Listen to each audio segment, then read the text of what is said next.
He was a former Navy SEAL searching for peace by the sea. But God had a different plan. When a Mafia king's daughter was kidnapped, he and his loyal K9 became the only hope between sin and a miracle.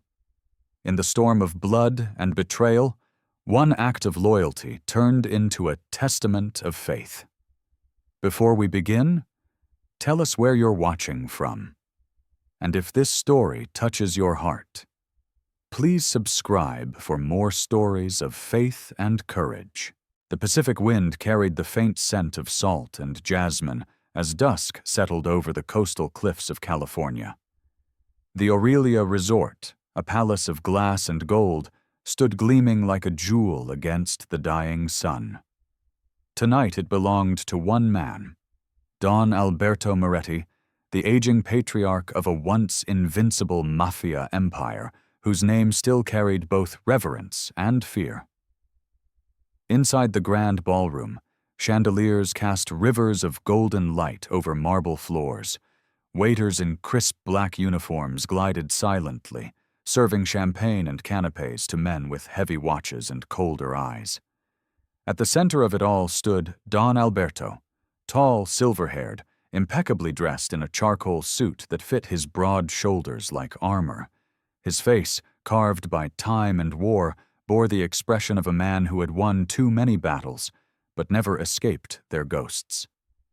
His gray eyes softened only when they rested on his daughter, Isabella, a delicate 8-year-old in a white dress with a ribbon of pink silk tied around her waist. She twirled clumsily on the polished floor, her laughter rising like music against the low hum of dangerous men pretending to be civilized. Near the far corner, Ethan Cole watched everything without blinking. Once a Navy SEAL, now reduced to a private security contractor, he carried the quiet weight of someone who had seen too much and lost too many. His frame was lean but muscular, the kind built by habit, not vanity. Faded scars traced his forearms like maps of forgotten wars. His close-cropped brown hair revealed a faint streak of gray, a souvenir from years of sleepless missions. His eyes, steel blue, cautious, analytical, missed nothing. He had been hired to secure the perimeter for the party, but his instincts told him this job was not about celebration. It was about control. At his side lay Shadow, a black German shepherd with deep amber eyes and a faint silver muzzle that betrayed his age. Once trained for combat search and rescue, Shadow moved with the quiet discipline of a soldier still on duty. His ears twitched at every sound, laughter, glass breaking, a sigh too sharp, and every so often Ethan's hand brushed over his head, an unspoken exchange of vigilance. "Relax, Shadow," Ethan murmured. "Just another rich man's party." But the dog didn't relax. At precisely 9 o'clock, as the band switched to a slower jazz piece, the lights dimmed. A server pulled a trolley carrying a cake shaped like a carousel, the candles flickering. Don Alberto's inner circle surrounded the table, men who had killed for him, men who would die for him, men who might already be plotting against him. At the edge of the crowd stood Marco Bellini, his consigliere and most trusted lieutenant. Marco was in his 40s, dark-haired and lean, his tailored suit crisp as his smile. But there was something reptilian about his charm, the kind of man who could pour you a drink while deciding if you should live. His olive skin gleamed in the chandelier light, and the faint scar beneath his left eye hinted at a life spent balancing loyalty and ambition. 8 years old, Marco said smoothly, handing the Don a knife to cut the cake. May she grow as strong as her father. Don Alberto smiled, the kind of smile that could be mistaken for warmth by anyone who didn't know him. Strength is a curse, Marco. Let her be kind instead. The crowd applauded politely. The candles flickered. Then, the lights went out. A ripple of confusion swept the hall. A child screamed. A glass shattered. For 3 long seconds, darkness swallowed everything, When the emergency lights blinked back on, the cake lay toppled, the ribbon torn, and Isabella was gone. "Close the exits!" Don Alberto's voice roared through the hall, deeper and harsher than thunder. "Nobody leaves!" Ethan was already moving. Shadow darted ahead, nose to the ground, tail stiff like a spear. The guests were shouting, guards pushing through the chaos, but Ethan's mind went still, the kind of calm that only came to soldiers in the middle of chaos. He followed Shadow down the side corridor, past the service elevators. The dog stopped near a broken window. Ethan knelt, eyes narrowing. The glass had been cut, not shattered. A clean line, precise, surgical. Whoever had done this wasn't improvising. He'd planned it.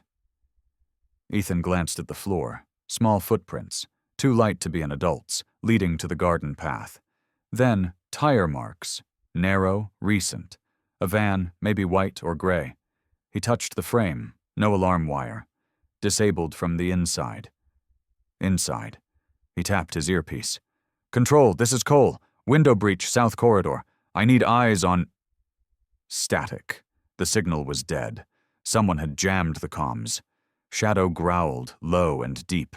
Ethan turned sharply.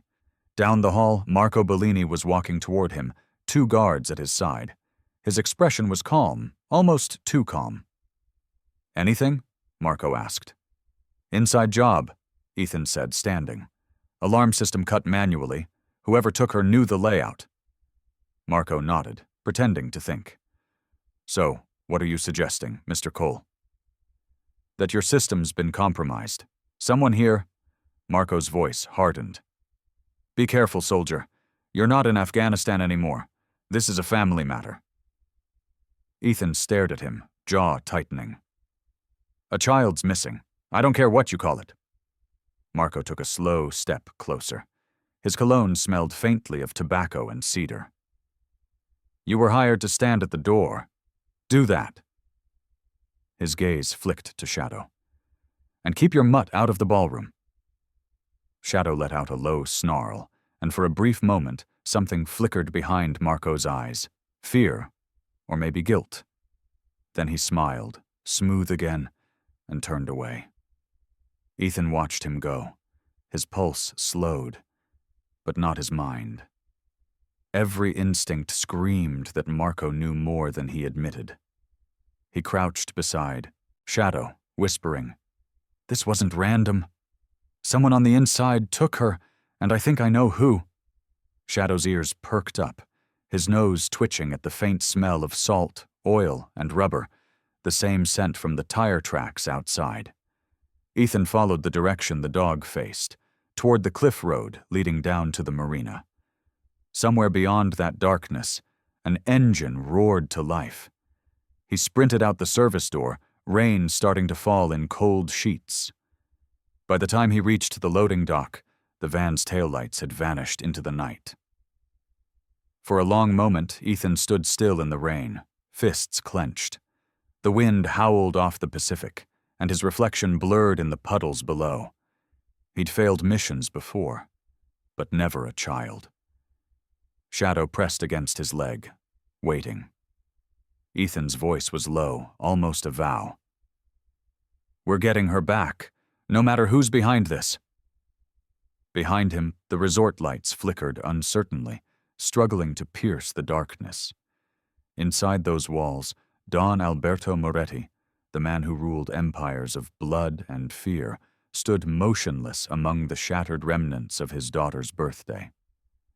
And somewhere in the shadows, Marco Bellini was already planning his next move. Rain lashed against the tall glass windows of the Aurelia Resort as the chaos inside finally began to fade into tense whispers. The party guests had been confined to the main hall. The laughter and champagne of an hour ago were now replaced by cigarette smoke and the low hum of fear. In the control room, the fluorescent lights flickered weakly, revealing a cluster of monitors, most of them black. Ethan Cole stood in the center, water dripping from his jacket, his pulse steady but cold. Beside him, Shadow paced silently, the pads of his paws leaving faint wet prints on the tile. Ethan's gloved fingers flew over the console. Lines of corrupted code flashed on the screen. "System logs wiped," he muttered. "Every feed, every backup." He glanced at the timestamp. Exactly 9 o'clock, the moment the lights went out. It wasn't sabotage from outside. It was authorization-level access. Someone inside had done this. He called up the access registry. One name appeared in the command line. R. Keller. Ethan exhaled through his nose. Robert Keller, 61 years old, the resort's head of maintenance and network security. A man whose life revolved around wires, passwords, and routines. Ethan remembered him vaguely.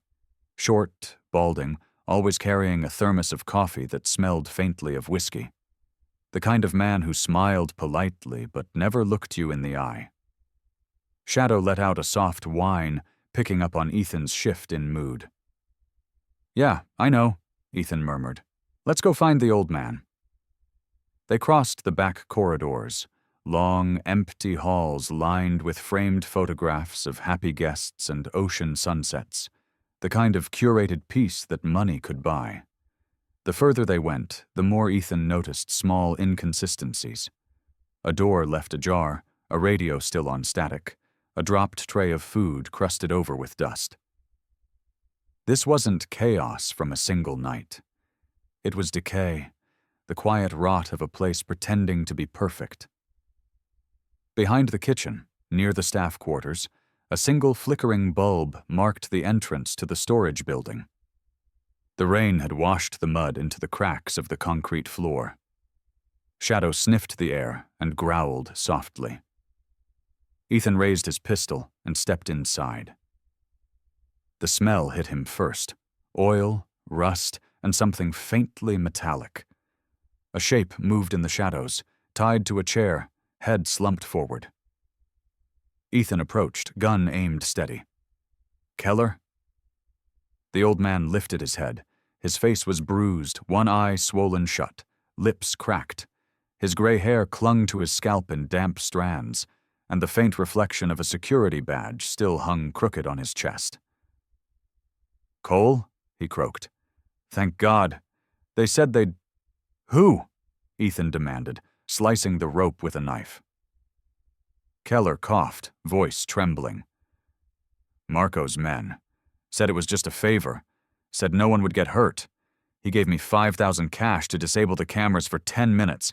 10 minutes, Cole. I didn't know—" Ethan gritted his teeth.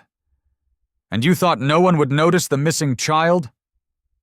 Keller looked away, shame twisting his face. "You don't say no to Marco. You know what he's capable of." Ethan crouched beside him, his tone colder. "I've seen worse than him. But you're not done yet. You're coming with me to tell Don everything." Keller hesitated. "You think he'll listen to me? He'll have me shot before I can open my mouth." Ethan's reply was flat. "Then let's hope I get to speak first." They stepped into the corridor, Shadow leading ahead, muscles tense. The rain outside had turned into a downpour. The emergency lights blinked weakly along the hallway, painting everything in red. The silence was oppressive, the kind of silence that meant someone was waiting. From the far end of the hall came the echo of footsteps, steady, unhurried. 3 silhouettes appeared. Carlo Vieri, the resort's head of security and Don Alberto's chief bodyguard, flanked by 2 armed men. Carlo was in his early 50s, tall and broad-shouldered, with salt and pepper hair cropped close to the skull. His face was angular, handsome in a way that time couldn't quite erode, but his eyes carried the calm cruelty of a man who had done too many terrible things and learned to justify every one of them. His neatly trimmed beard did little to soften the hardness of his jaw. "Evening, Cole," Carlo said, his voice smooth and almost friendly. "Taking a walk with our maintenance guy?" Ethan raised his pistol halfway. "We're going to see Don. He deserves to hear the truth." Carlo smiled faintly. "Truth?" He shook his head. "You've been here 5 minutes and think you understand how this family works. Don doesn't need truth. He needs peace. Keller took a step back, trembling. Carlo, please, I didn't mean… Carlo raised his hand lazily, and one of his men cocked a rifle. Robert Keller, 61, former telecom tech, 2 divorces, gambling debt, 1 son in rehab. I know your file, Bob. His tone turned razor sharp. You should have stayed quiet. Ethan moved first. The hallway exploded with gunfire. Shadow lunged forward, knocking one gunman off balance, while Ethan dropped to a knee, firing 2 clean shots. Carlo ducked behind a pillar, returning fire with ruthless precision. Bullets tore into the wall, shattering glass and light. Keller screamed. A crimson spray burst across the concrete. He staggered back, clutching his chest. Shadow down! Ethan shouted, firing toward Carlo's muzzle flash. One of the guards fell. The other fled through the stairwell door. Carlo stepped into view again, unfazed, reloading with calm efficiency. Ethan dragged Keller behind a storage crate. Stay with me, old man, Keller coughed, blood trickling down his chin. Too late. Too late. He gripped Ethan's wrist with surprising strength. They took her south. To the island, near San Merida. Marco's men, the Rinaldi family's ship. Rinaldi? Ethan's voice sharpened. The Rinaldis were the Moretti family's oldest rivals, smugglers turned cartel kings. If they were involved, this wasn't a kidnapping. It was a coup. Keller tried to speak again, but his breath rattled out and stopped. His eyes stayed open, clouding over slowly. Carlo's boots echoed closer. You should have walked away, Cole. Ethan didn't reply. He fired a single shot through the crate's side. Carlo grunted and stumbled back, hit in the arm. By the time he steadied himself, Ethan and Shadow had already vanished through the service door into the storm. Outside, the rain was relentless. Ethan pressed against the wall, chest heaving. He looked at Shadow, whose fur was slick with water. Island near San Merida, he muttered. That's where they're taking her. The dog barked once, low and certain. Ethan holstered his weapon, eyes narrowing toward the distant lights over the ocean. Then that's where we're going. He didn't look back at the resort. Inside those walls, Don Alberto's empire was crumbling, and Marco Bellini was tightening the noose from within. The storm swallowed them whole as Ethan and Shadow disappeared into the night. The ocean at night was a vast, restless creature, black, breathing, endless. Waves clawed at the sides of Ethan's small motorboat as he navigated through the churning waters south of San Merida. Rain slashed across his face, cold and sharp, but he didn't flinch. His hands, scarred and steady, gripped the wheel with a soldier's patience. Beside him, Shadow stood braced against the sway of the deck, his black fur slick with seawater, amber eyes gleaming through the dark. Every few seconds, the dog's nose twitched toward the wind, as if trying to catch the scent of something, or someone. The coordinates Keller had given before he died pointed to a small island once used by smugglers during the Gulf Wars, now forgotten, erased from maps except those owned by criminals. Ethan could see the faint outline of it now, a jagged shape rising from the fog, its cliffs white and sharp like the teeth of a dead god. He cut the engine a mile offshore and drifted closer under silence. A single beacon pulsed dimly near the island's northern ridge, a signal tower probably long abandoned.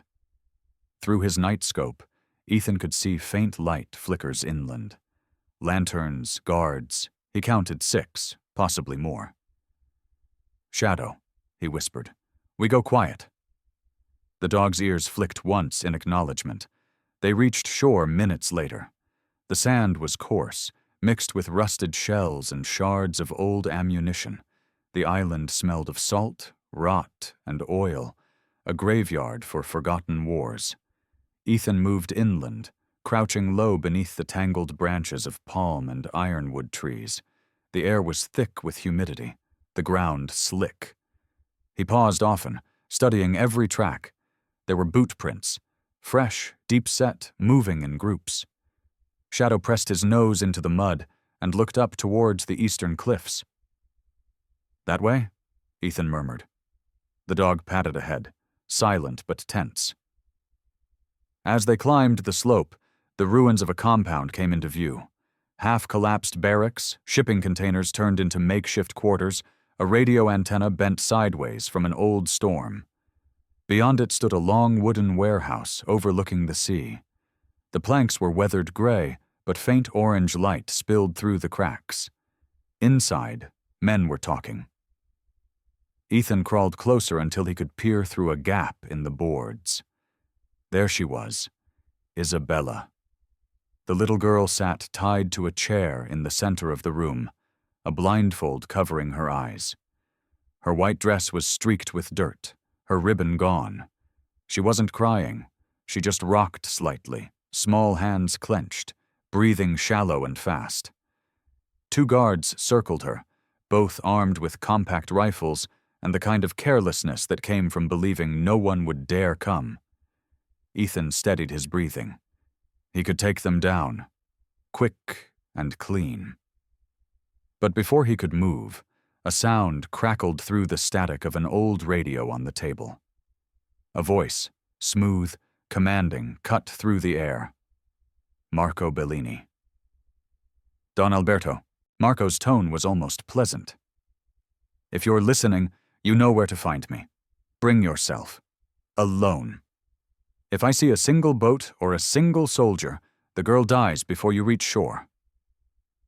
One of the guards chuckled. The boss really knows how to make an entrance. Ethan's stomach tightened. So it was true. Marco had turned, and he wasn't working alone. He was dealing with the Rinaldi family, the Moretti's oldest rivals, whose empire stretched from Naples to the California docks. Shadow whined softly. Ethan glanced down, whispering, "Not yet, boy. Not here." He slipped back into the forest, finding higher ground. From there he could see the southern coast of the island where, under the heavy rain, 3 large vessels were closing in. The first was a sleek black yacht, Don Alberto's. The others, gray and armed with mounted lights, flew no flag at all, Rinaldi ships. The storm thickened, the air vibrating with thunder. Ethan adjusted his scope again. Down at the dock, Marco was already waiting. Under the harsh glow of floodlights, Marco looked immaculate as ever. Dark suit pressed, white shirt untouched by rain, his hair slicked back. There was a confidence about him, but it was the kind that hid something festering underneath. He wasn't smiling tonight. His eyes, sharp and hungry, flicked from the waves to the approaching yacht. Behind Marco stood a new face, Luca Rinaldi, the 3rd son of the Rinaldi crime family. Barely 30, but already infamous for his cruelty. Luca was handsome in a careless, dangerous way. Olive skin, dark curls plastered to his forehead, a silver crucifix hanging at his throat. His jaw bore a faint scar from a knife fight he'd won as a teenager, and he wore it proudly. He smiled as he loaded his pistol, the gesture casual and unnervingly polite. "Your Don better not keep us waiting," Luca said, his Italian accent thick but lazy. "Storms like this make men nervous. Nervous men make mistakes." Marco's gaze didn't waver from the horizon. "He'll come. He always comes for her." Minutes later, the yacht's horn groaned low as it reached the dock. Don Alberto stepped out first, flanked by 2 loyal guards in raincoats. Despite the storm, he wore his signature charcoal suit, soaked through but untouched in dignity. The years hung on him like iron, but his spine remained straight. The sight of Marco waiting there twisted something deep in his chest, a mixture of fury and grief. "Marco," Don said, voice calm, cutting through the rain. "After all I gave you, you choose this?" Marco's expression didn't change. You gave me scraps from your table, Dawn. You kept me beneath you because you feared me, because you saw yourself in me. Isabella, Dawn demanded. Where is she? Marco gestured lazily towards the warehouse. Safe, for now. Luca laughed softly. Such sentiment, old man. A child's life for an empire. A fair trade, no? Dawn turned to him, his eyes narrowing. And you must be a Rinaldi. You always talk too much before you die. The exchange drew short, sharp laughter from Luca, but Marco's voice cut through it. You're going to sign over the San Merida routes to me. The docks, the refineries, the offshore accounts. In return, the girl goes free. Refuse. And I let the Rinaldis decide how valuable she really is. Thunder rolled across the sea. Ethan watched from above, heart pounding. He could see everything. The shifting bodyguards, the glint of weapons under coats, the black outline of the warehouse. Shadow crouched beside him, growling softly, muscles trembling with restrained energy. Ethan whispered, Not yet. We need to wait for the crossfire. Down below, Dawn took a single step forward, rain running down his face like tears he refused to shed. You think betrayal makes you powerful, Marco, but it only makes you alone. Marco's eyes flickered, something almost human passing through before vanishing. I stopped believing in family the day you left my brother to die in Palermo. The wind caught the words like knives. For the first time, Dawn's face faltered. The old wound was open again. Lightning split the sky, revealing all their faces at once. Father, traitor, vulture. And on the cliff above them, unseen in the dark, the soldier and his dog, waiting for the moment to strike. The first gunshot came not from Dawn, not from Marco, but from the Rinaldi's ship. A single flare burst into the air, red and bright, signaling the start of chaos. Ethan's hand tightened around his rifle. Now, he whispered. And a shadow leapt ahead into the storm. The cursed island of San Merida came alive with the roar of gunfire. The rain had turned the island into a breathing, furious thing.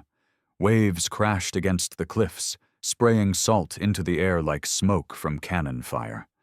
Thunder rolled across the sky, long and deep, as if the heavens themselves were watching the betrayal unfold below. The storm didn't belong to nature anymore. It belonged to men. At the docks, under the harsh glare of floodlights, Don Alberto Moretti stood unmoving, his gray suit drenched and clinging to his frame. Water streamed down the wrinkles on his face, tracing years of blood and regret. His right hand trembled, not from fear, but from the weight of the choice before him. Across from him stood Marco Bellini, the man he had once called son. Marco looked untouchable, despite the rain, his dark hair slicked back, his tailored coat fluttering like a shadow. The storm only seemed to make him sharper, hungrier. Behind him, Luca Rinaldi leaned lazily against a crate, a cigarette glowing between his lips, his pistol hanging loose at his side as if the violence to come were just another night's amusement. Sign it, Marco said, his voice raised above the storm, but calm. Too calm. Give me the routes, the docks, everything you built. You can keep your pride, Don. I'm generous like that. Don Alberto's jaw clenched. You mistake treachery for power. Luca laughed, a short, cruel sound. Oh, I like him. Still got fire in those old bones. He took a drag from his cigarette, the ember bright in the rain, then flicked it into the sea. But fire burns out fast, no? From the cliffs above, Ethan Cole lay prone behind a fallen palm trunk, watching through the scope of his rifle. Shadow crouched beside him, water dripping from his fur, muscles coiled. The smell of gun oil and ozone filled Ethan's lungs. His heartbeat slowed, deliberate. He could see Isabella's silhouette through the window of the wooden warehouse, small, trembling, but alive. "Hang on, kid," Ethan whispered. "We're almost there." The moment Dawn's hand hovered over the paper, lightning slashed across the sky. Marco smiled faintly, eyes glinting with anticipation. But before Dawn could sign, Luca Rinaldi turned his head toward his men. A dozen of them positioned along the dock, rifles half hidden under tarps. "Kill them," Luca said softly in Italian. The world erupted.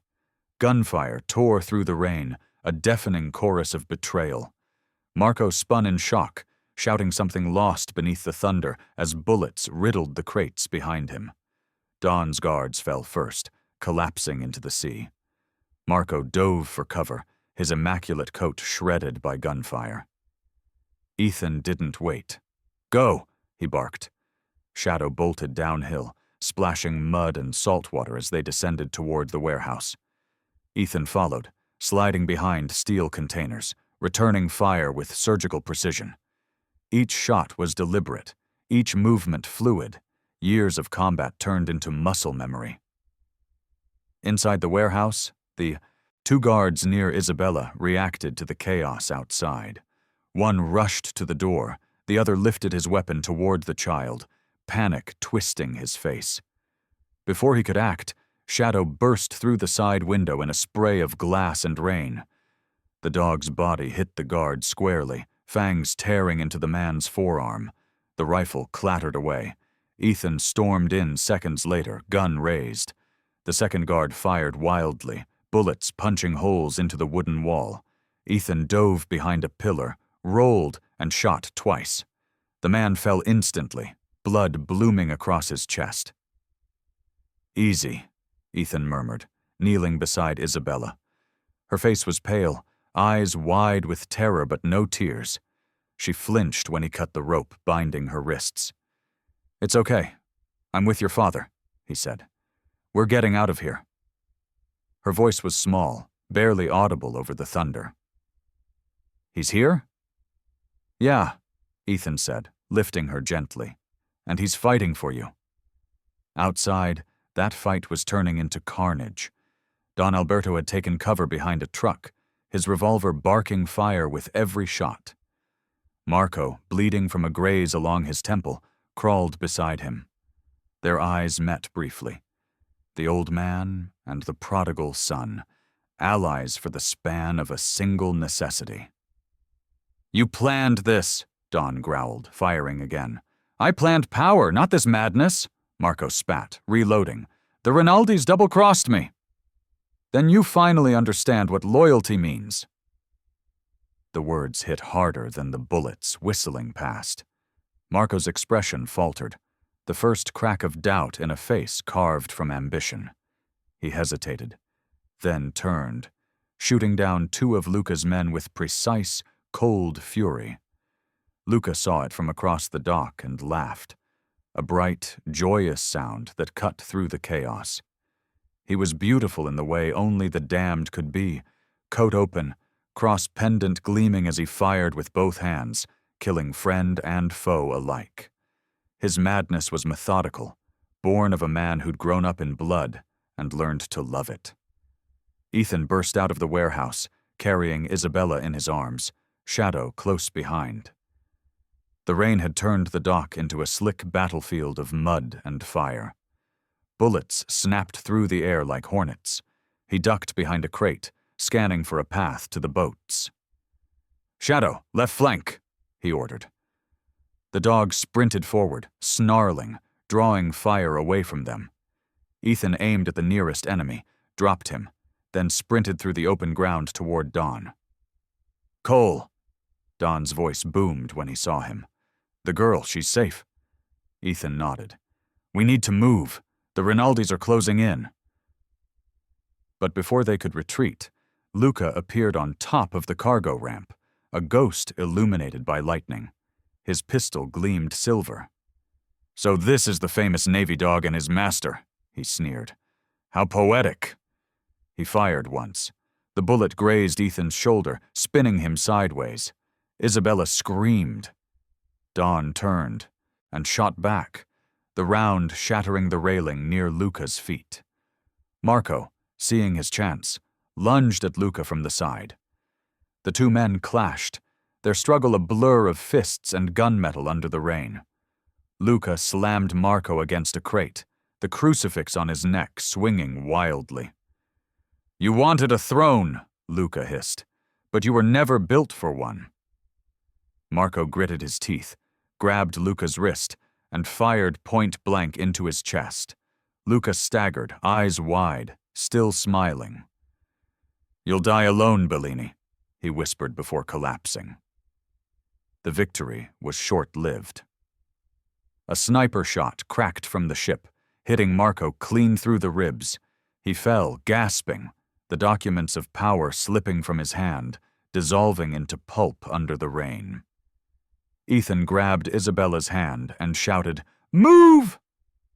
They ran toward the pier, Dawn covering them with suppressive fire until the last bullet clicked empty. Shadow dashed beside them, barking fiercely as another explosion ripped through the dock. Flames licked upward, reflecting off the storming sea. By the time they reached the end of the pier, the remaining Rinaldi men were retreating to their ships. Dawn looked back one last time. Marco lay on the dock, bleeding, staring at the sky as the rain washed over him. Their eyes met, just long enough for Dawn to raise his chin in a gesture that wasn't forgiveness, but acknowledgement. The thunder rolled again, drowning out Marco's final breath. Ethan helped Dawn and Isabella into a small motorboat. Shadow leapt in last, fur dripping, eyes bright despite exhaustion. As they pushed off, the island behind them burned, a dying beast collapsing into the sea. Dawn's voice was hoarse. "You saved her, soldier. I owe you more than I can ever repay." Ethan stared ahead through the storm. "Save it. We're not out yet."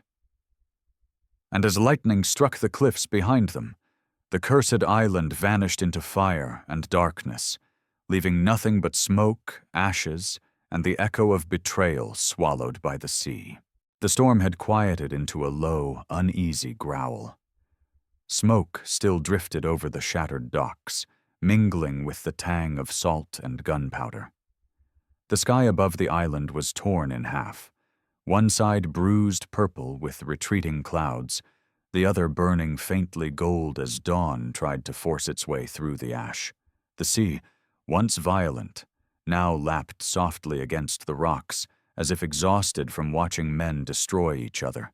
Ethan Cole stood at the edge of the ruins, his breath slow but heavy, his body shaking from cold and adrenaline. His shirt was torn at the shoulder, the wound from Luca's bullet still bleeding in a thin red stream down his arm. Beside him, Don Alberto Moretti leaned against a broken pier post, his silver hair plastered to his skull, face pale beneath streaks of blood and seawater. He looked older than he had the night before, like the weight of everything he'd built had finally crushed him. From the opposite side of the shore, a figure stumbled into view. Marco Bellini. His suit was soaked, the once immaculate fabric now torn and blackened by smoke. Blood soaked through his side, each breath a jagged effort. But his eyes still burned with that same venomous fire, the kind that came from men who couldn't accept defeat. In one hand, he dragged Isabella, the child's small wrist locked in his grasp. The other hand held a pistol, trembling yet still deadly. Ethan raised his gun, voice steady despite the tremor in his chest. "Let her go, Marco, it's over." Marco laughed hoarsely, the sound bubbling through blood. "Over? You think this ends because the old man still breathes? You don't know what men like me become when we lose everything." He pulled Isabella closer, the barrel pressing against her temple. "If I can't have power, then no one can. Not him, not you." Don Alberto took a step forward, pain flickering across his face. "Marco, son, listen to me." "Don't call me that." Marco's voice cracked like thunder. "You raised me like a weapon, not a son. You made me your shadow, your dog, and when I wanted the light, you threw me back into the dark." The wind howled through the ruined dock. Ethan's finger tightened slightly on the trigger, but his aim wavered. The distance was too great, the risk too high. One wrong move and the girl would die. Shadow moved first. The black shepherd, battered and bleeding from shrapnel, crawled slowly from behind a crate, his amber eyes locked on Marco. Each step was agony, but the dog didn't make a sound. Ethan's heart clenched when he saw him, his partner, his last link to everything human left in him. Marco sneered when he spotted the dog. "Stay, mutt," he hissed, waving his pistol. "Don't be a hero." But Shadow didn't stop. The rain had ceased, and in the eerie silence that followed, the sound of his paws against wet sand echoed louder than thunder. Ethan whispered, "No, stay back." But Shadow didn't obey. He never did when it came to protecting the innocent. Marco's finger closed on the trigger. The shot cracked across the island. Shadow leapt. The bullet struck him mid-air, tearing through his side. He hit the ground hard, rolling once before coming to rest between Marco and Isabella. The little girl screamed, clutching his fur as his body trembled. That was the distraction Ethan needed. He fired once, clean and fast. The bullet pierced through Marco's forehead. The man froze for a heartbeat, disbelief flickering in his eyes. Then he crumpled, falling backward into the surf. The tide swallowed him without ceremony, washing away the last of his ambition. Ethan ran forward, dropping to his knees beside Shadow. The dog was still breathing, shallow and wet. His once glossy coat was matted with blood. Isabella knelt beside him, sobbing softly, her tiny hands pressed against the wound as if she could will it to close. "Shadow," Ethan murmured, voice breaking. Hey, stay with me." The dog lifted his head weakly, eyes meeting Ethan's. They were no longer fierce or alert, only tired but peaceful. His tail brushed once against Ethan's leg, a final gesture of loyalty. Then he exhaled, long and low, before his body went still. Ethan's hand lingered on the dog's fur. The smell of iron and rain filled his nose. His vision blurred, though whether from tears or exhaustion, he didn't know. He pressed his forehead to Shadow's, whispering, "You did good, buddy. You did good." Don Alberto approached slowly, his cane sinking into the wet sand. He knelt beside the body of the dog, his old bones creaking, and placed a trembling hand on Shadow's head. "He saved her," the Don said softly, almost reverently. In the end, the beast showed more honor than the men who trained him. Ethan didn't respond. His mind was somewhere else. Back in Afghanistan, back in the deserts where Shadow had pulled him out from under wreckage, where they had saved each other more times than he could count. And now, once again, Shadow had done the same. Only this time, Ethan couldn't return the favor. A few of Don's surviving guards emerged from the forest, faces pale and drenched, carrying their wounded. One of them, Miguel Duarte, a young soldier with a scar across his cheek, approached cautiously. Miguel was barely 20, stocky, with dark hair and eyes that hadn't yet hardened into the coldness of killers. "Signore," he said quietly to Don, "the Rinaldi ships, they're gone. The island's burning from the southern ridge. We have to leave." Don nodded, still staring at Shadow. "Burn it all," he said, voice low but firm. "No one will claim this island again." Miguel hesitated, then gestured to the others. Within minutes, flames began to rise in the distance, orange tongues licking through the fog, devouring the last remnants of the cursed island. Ethan lifted Shadow's body gently, cradling him as if he were still alive. Isabella walked beside him, clutching his sleeve, her eyes swollen but dry now. She didn't cry anymore. Instead, she whispered, He saved me. Ethan nodded without looking at her. That's what he does. They reached the waiting boat just as the first rays of dawn broke the horizon. Don Alberto stood at the stern, watching the flames consume everything behind them. His expression was unreadable, something between grief and liberation. As the boat drifted away from shore, Ethan laid Shadow down, covering him with his old Navy jacket. The dog looked peaceful, as if finally at rest after too many years of war. The jacket bore the faded insignia of their old unit, a trident and anchor, the mark of a seal. Don stepped closer. What will you do now, Cole? Ethan stared at the sea. Bury him, then maybe I'll figure it out. The Don nodded. You've lost a friend. I've lost a son. But she, he glanced at Isabella, she still has a future. For that, I owe you everything. Ethan didn't answer. His eyes were fixed on the horizon, where the light was turning the waves gold. Behind them, the island was still burning, a grave for betrayal, loyalty, and everything in between. The wind carried the faint smell of smoke across the water, but the rain had stopped. The world felt clean again, in that strange, hollow way it always did after death. Ethan reached down, resting his hand once more on the jacket covering Shadow. Rest easy, brother, he whispered. You're home now. And as the sun finally broke free of the clouds, its light caught the dog's tag hanging from Ethan's wrist. A small piece of metal engraved with a single word. Loyalty. Morning came softly, as if the sea itself had grown weary of violence. The waves rolled slow and silver beneath a pale sun. A thin mist clung to the hills that overlooked the coast, wrapping the scars of the night before in a shroud of quiet forgiveness.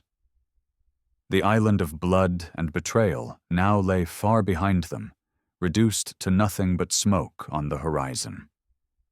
On a rise above the village of San Merida, a small crowd stood beneath a wind-stunted olive tree.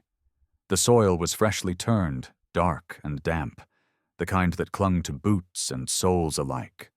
A simple wooden cross marked the spot. There was no marble, no nameplate, no wealth to disguise the purity of what lay beneath.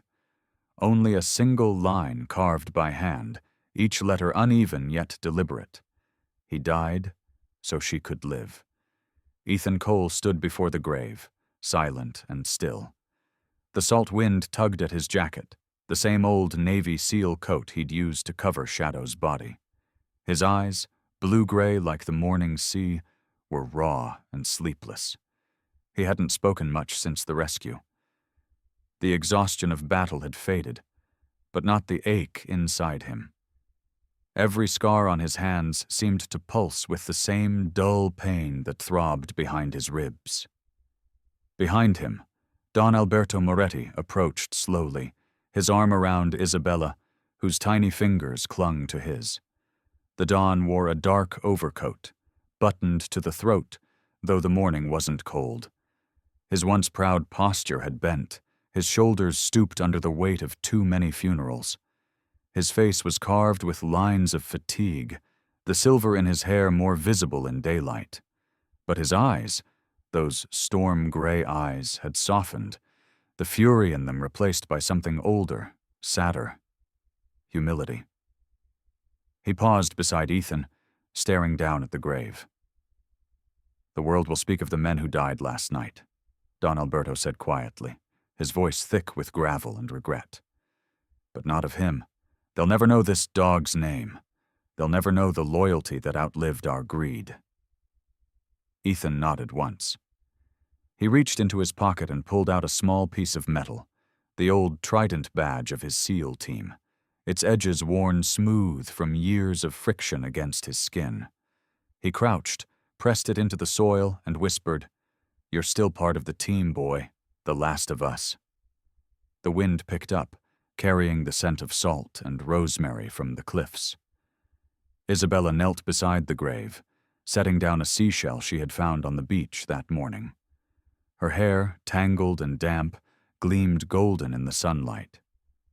She didn't speak, only traced the letters carved into the wood with her small fingers. Her lips moved silently, as though reciting a prayer no one had taught her. From a distance, Miguel Duarte watched the scene in silence. The young soldier's face was bruised, his arm bound in a sling, but his dark eyes were steady. He had helped dig the grave at dawn, saying nothing the entire time. Now, leaning against the olive tree, he muttered a quiet Ave Maria under his breath. Ethan finally stood, brushing the dirt from his knees. He looked to the sea where a small fishing boat rocked gently against the tide. "You should take her away from here," he said without turning. "There's nothing left but ghosts." Don Alberto exhaled through his nose, his breath catching slightly. "I have thought about that," he said. "Perhaps I will take her to Sicily, where her mother was born. Teach her the ocean's calm instead of its rage." He looked toward Ethan. "But I will not pretend that I can escape what I've done. The blood I spilled will always find me." Ethan's gaze stayed on the horizon. "Then make it mean something.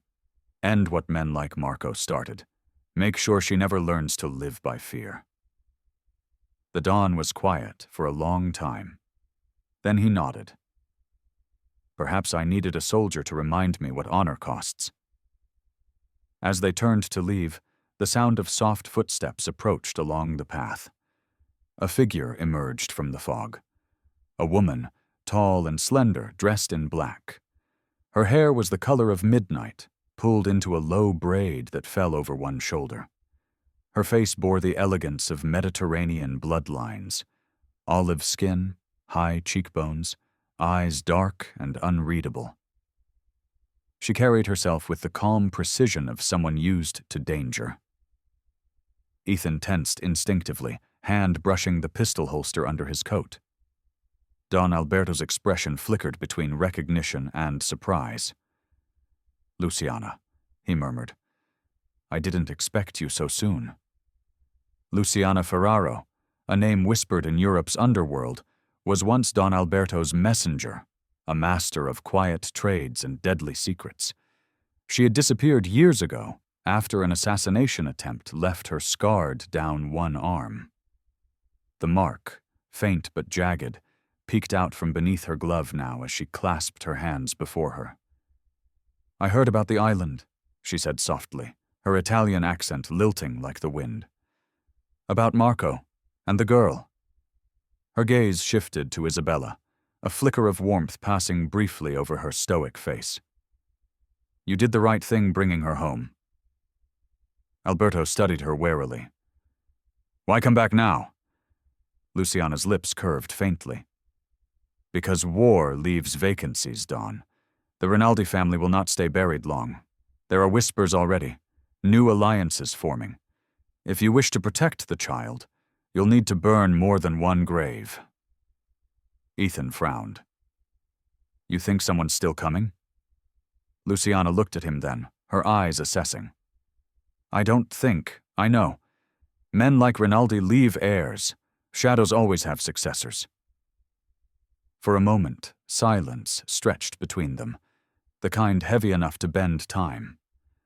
The wind rustled through the olive branches and the ocean sighed below. Ethan's voice broke the stillness. "Then I'll stay until the threat's gone." Don Alberto turned to him, surprise softening his weary face. "After everything, you would fight again? For me?" Ethan looked down at the grave. "Not for you," he said quietly. "For him, for what he stood for." Luciana regarded him curiously, her expression unreadable. "You're either a fool or a saint, Mr. Cole." Ethan managed a faint smile. "I've been called worse." The Don nodded slowly, the decision settling in his chest like a burden he could finally carry. "Then we'll prepare, but not today." He glanced at the grave one last time. "Today, we mourn." The three adults stood in silence as Isabella placed a final flower on the mound.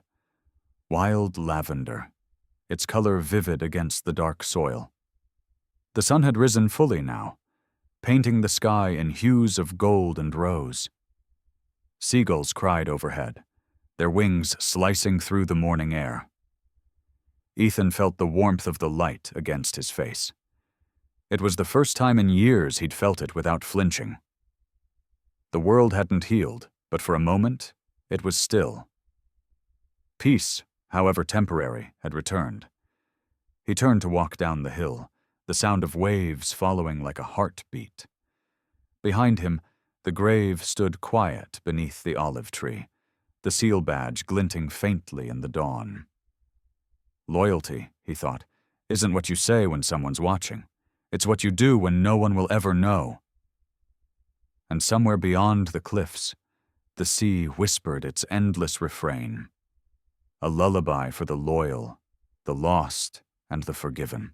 In the end, this story is not just about a soldier, a dog, or a fallen mafia empire. It is about faith, the quiet kind that moves through sacrifice and love. Sometimes God does not send angels in white robes. Sometimes he sends them on 4 legs, with fur wet from rain and eyes that see right through darkness. In every act of loyalty, there is a spark of the divine, a reminder that miracles often arrive disguised as courage. May this story remind us all that even in a world broken by betrayal, God still works through the hearts of the faithful, guiding them to light. If this touched your heart, share it with someone who believes that loyalty is a prayer in action. Leave a comment, subscribe for more stories of faith and redemption, and may the Lord bless and protect you and your loved ones today and always.